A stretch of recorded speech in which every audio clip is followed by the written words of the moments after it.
Namaskar. Now we are going to study about the regional development strategies. Regional development in geography refers to the expanding process of the human economic activities in the regional space.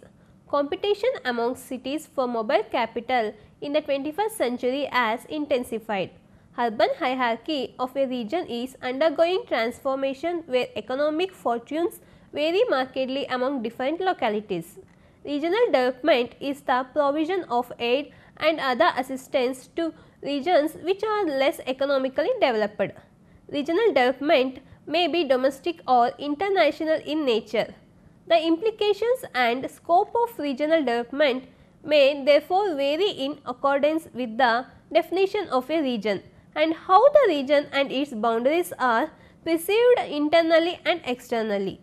Most of the countries of the world are facing with the problem of regional imbalances and regional inequalities, but it assumes a more acute and explosive form in the developing countries. The problem is assumed such a magnitude that their very political and economic stability is threatened. It is imperative that appropriate strategies are to be adopted so that the goal of balanced regional development can be achieved in the coming decades in India.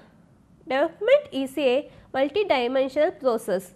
It stands for transformation of society. It indicates qualitative, multifaceted, balanced change. Of late, retaining environmental quality and ecological balance are considered as the basic objectives of regional development.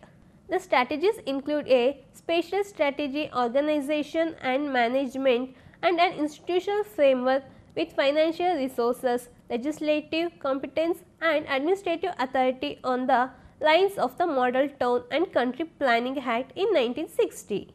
Diagnosis of the spatial process and creating a macro framework with due recognition of areal differentiation constitute the preliminary exercise in this regard.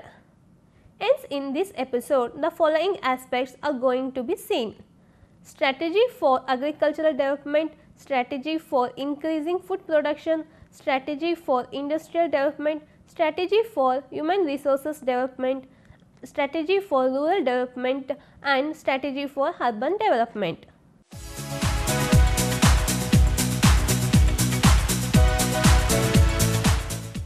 The first aspect is strategy for agricultural development. Agriculture sector is changing the socio-economic environments of the population due to liberalization and globalization. About 75% people are living in rural areas and are still dependent on agriculture. About 43% of India's geographical area is used for agricultural activity. Agriculture continues to play a major role in Indian economy.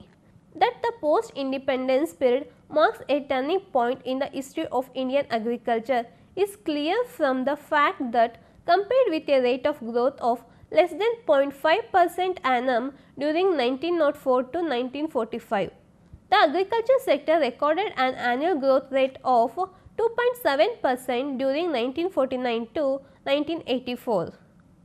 This growth has been achieved as a result of high priority accorded to agriculture. The policy makers adopted a two-fold strategy for regenerating agriculture immediately after independence. The first element of this strategy was to implement land reforms in order to remove institutional bottlenecks, and the second element was to undertake massive investment in irrigation and other infrastructure in order to update the existing agricultural technology. The strategy adopted for rice cultivation should also hold good for other crops. To achieve this, liberal provision for irrigation, supply of better seeds, fertilizers and pesticides, chemicals, equipments, provision for maintenance of agricultural machinery and equipments be made in depressed regions. If possible, free or heavily subsidized to marginal or sub-marginal farmers. Provision is made for well-equipped storehouses and direct access to regulated markets. The National Bank for Rural Development will provide necessary loans and the cooperative societies can be improved to serve the best interest of the farmer. The core areas of the major crops and the infrastructure facilities available could be identified. The steps to be taken for further development of these regions are intensive cultivation, increase in production supported by attractive prices, and side by side steps should be taken to develop animal husbandry to improve the livestock resources and make the farmers fully engaged in gainful employment throughout the year.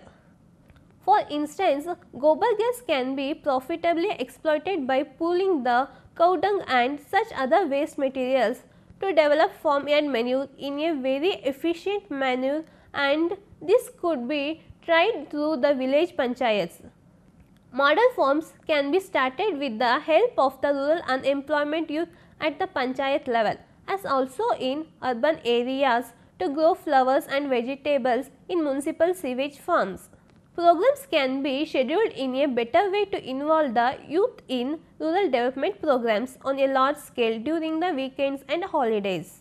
Work experience must be made compulsory before university degrees are awarded. Youth can be take up adult education, family welfare, medical aid and such other fields of social work during period of academic year. The following strategy is recommended. The first one is facilities and provision for supply of inputs in kind in return for levy after harvest. The second strategy is minimum cash transaction in the credit facilities offered. The third strategy is creation of storage and warehousing facilities as a part of cooperatives. The fourth strategy is more soil and water testing laboratories.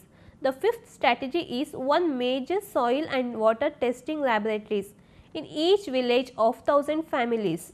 The sixth strategy is information bureau at taluk level library. The seventh strategy is television exhibition handouts and demonstration units be provided. The eighth strategy is extension service and training facilities be provided. The ninth strategy is land use survey, cropping pattern and success stories of part of innovation and diffusion, and the 10th strategy is self help and rural youth club be started.